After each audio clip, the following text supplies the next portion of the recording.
Thank you for watching our video. Please give us a big like, subscribe to our channel for new videos every day with amazing cars.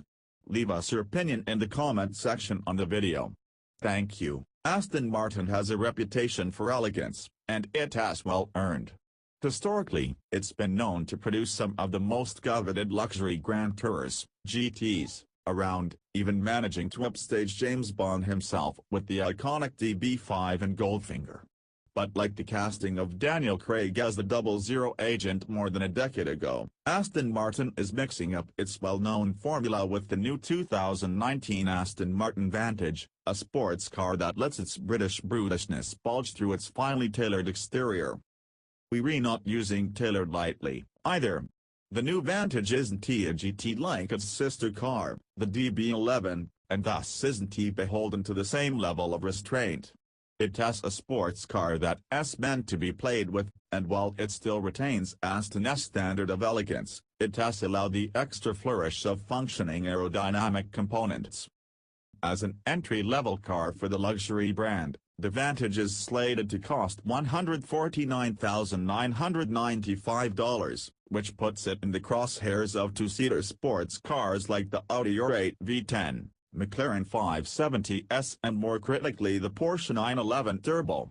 There's one available configuration of the Vantage, but the car can be tailored by way of optional packages to those who seek a bit more comfort, sport or technology. These extras will determine if your Vantage runs bare bones, with aggressively colored exterior highlights, or laden with conveniences like 16-way heated seats, parking sensors, and a center touchpad. Interior and tech. The interior of the Aston Martin Vantage is simplistic, but not Spartan. The two-seater cabin has little in the way of flourish and everything in it is purposeful. Each detail is thoughtfully implemented and performance-focused. Alcantara dominates the interior surfaces because it keeps occupants from sliding better than leather does. Tiny pads are mounted on either side of the center column to keep driver and passenger knees from getting banged up as they brace through turns. Buttons to change driving modes and suspension stiffness are located on the steering wheel, requiring barely a glance to activate. The center console dominates the interior and is tightly packed, much like the interior layout of the current Chevrolet Camaro. Unlike the Chevy, however, there is no drive select shifter but rather buttons flanking the ignition. These are nestled between the VAC controls and the click wheel interface for the dash-mounted 8.0-inch LCD screen. Navigation and audio entertainment systems are located here, as one would expect, and it's also where drivers can pair their phones for audio streaming or hands-free calls. Right from the start, the Vantage communicates that it means business. From the driver's seat, it has clear that ergonomics received as much attention as the cabin's layout. Large column-mounted paddle shifters. Aston Martin signature details sit behind the chunky steering wheel, which is fixed and easily accessible when in the thick of enthusiastic motoring. The seats can be pushed back incredibly deep, giving the Vantage something most sports cars rarely afford: the taller-than-average driver extra space. It may not have a couple just-in-case rear seats like the 911, but such flourishes aren't missed. Stowage areas behind either seat are there to accommodate the odd shoulder bag, which is how owners use the 911's cramped rear seats. Anyways, for anything else, there's a surprisingly capacious 350-liter, 12.3 cubic foot trunk that'll fit all you need for a day trip. Driving experience. Right from the start, the Vantage communicates that it means business. Aston has dropped its traditional grille to save weight, and in its place is a gaping matte black mod that delivers air to the engine and cools the brakes while the front splitter applies downforce. Air continues to flow down the flattened underbelly, channeled by vents and sucked out the tremendously aggressive rear diffuser. All this works to hunker the car down on the road surface and increase stability during high-speed maneuvers. Beneath the hood is a Mercedes-AMG-sourced 4.0-liter twin-turbo V8 that whips up 503 horsepower and, critically, 505 pound-feet of torque. Coming in between 2,000 to 5,000 revolutions per minute, there always seems to be ample to work at the driver's disposal. All this power is focused through an 8-speed automatic transmission supplied by ZF. The same gearbox can be found in the Aston Martin DB1, Alfa Romeo Giulia Quadrifoglio, and BMW 5 Series. These cars are all built for punishment, and each brand chose ZF for its proven durability in performance applications. Out of the gate, the burble of the quad exhaust pipes becomes a roar with the firm press of the throttle.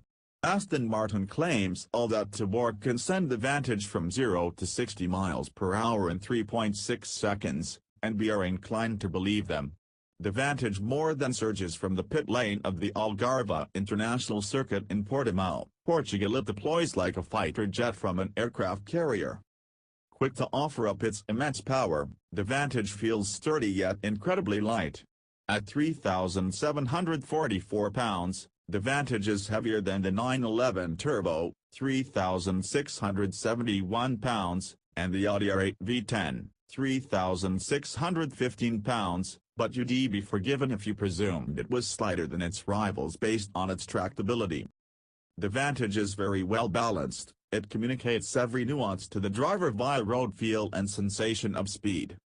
Like the R8, the Vantage feels tight and manageable, but none of the inputs are dulled. Rather, the car is so well balanced, it communicates every nuance to the driver via road feel and sensation of speed. Enter a corner too hot, and you'll feel precisely how much grip remains. At a time when more high-output vehicles distill communication and use driving nannies to simply fix improper car control, the Vantage is not one to afford false confidence.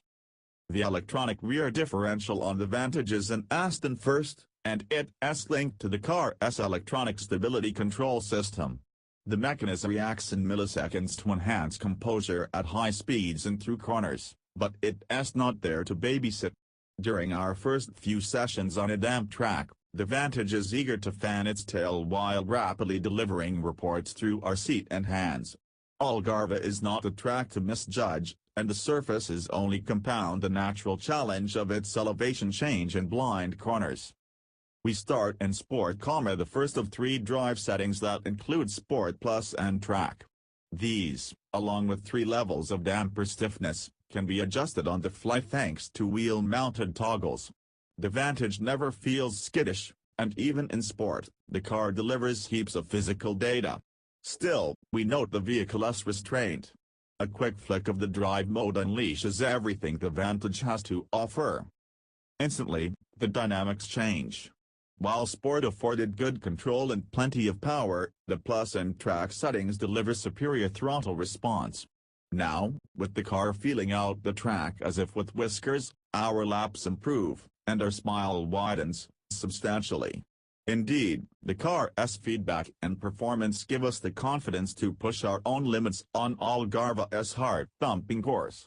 On the front straight, we climb through the revs before stomping on the optional carbon ceramic brakes ahead of the first corner. We don't get anywhere close to the Vantage's 195 miles per hour top speed, but no one wants to see a $200,000 write-off. Off the racetrack, the Vantage is equally thrilling, albeit for different reasons. The noise and magnetic style make every drive special. It's an Aston, after all. If given the chance to build our own Vantage, we'd start with a slightly more modest exterior color than the Lime Essence green test car. Showy paint jobs are fun for a few days, but we'd prefer a debonair frost white for a daily driver. Though not available at launch, the optional quad exhaust ports are a must-have as well. Inside, we'd equip our ideal Vantage with the tech package, auto park assist, blind spot monitoring, and keyless entry, plus 16-way adjustable seats with heating and ventilation. Conclusion.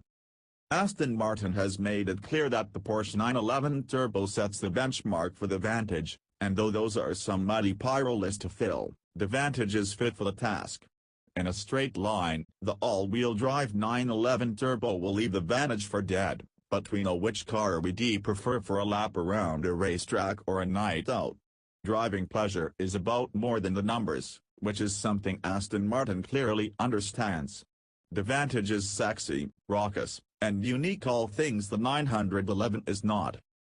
When the all-new Vantage arrives this summer, we expect to see a good number of high-earners cruising past the German luxury car dealers on their way to an Aston showroom.